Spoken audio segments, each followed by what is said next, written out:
বিসমিল্লাহির রহমানির রহিম। আসসালামু আলাইকুম। দেশি মুরগির খামার থেকে আপনাদেরকে স্বাগতম।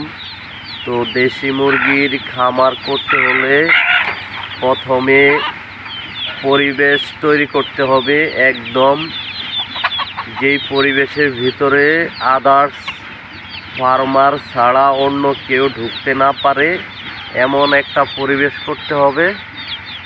তারপরে হচ্ছে দেশি মুরগির যে বাসস্থান, এটা একদম পরিষ্কার থাকতে হবে। রৌদ্র যেহেতু খামারের ভিতরে ঢুকে এরকম অবস্থা থাকতে হবে। আর হচ্ছে অনেকে কমেন্ট করেন যে ভাই মুরগির বাচ্চা মারা যায়, ঠিক আছে। তো মুরগির বাচ্চা যদি আসলে খামারের থেকে মুরগির বাচ্চা মারা যায়, ওই খামারই কখনো সফল হতে পারে না, দিন দিন লস প্রজেক্ট দেখাবে, ঠিক আছে। তো মুরগির ফার্মের মেন হচ্ছে বাচ্চা যদি উৎপাদন না হয় তাহলে কিন্তু ফার্ম কিন্তু বড় হবে না, ঠিক আছে, লস আসবে।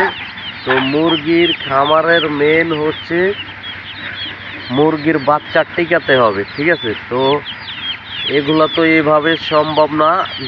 যেমন আমি মুরগি পালন করতে করতে কয়েকদিন লস দিছি, লস দেওয়ার পরে যেগুলো আমি শিখছি, ঠিক আছে, তো ওই শিখাটায় আমার ভিতরে অভিজ্ঞতা এখন তৈরি হয়ে গেছে ইনশাল্লাহ। কখন কোন মেডিসিন মুরগিকে এবং মুরগির বাচ্চা ফোটার পরে ইউজ করতে হবে, সকল ধরনের ইনফরমেশন যদি পেতে চান রাত 8টার পরে আমার হোয়াটসঅ্যাপে কল দিবেন, ঠিক আছে। যাদের মুরগির বাচ্চা মারা যায়, অনেকে কমেন্ট করেন মুরগির বাচ্চা সব মারা যায়, এগুলো টিকে না।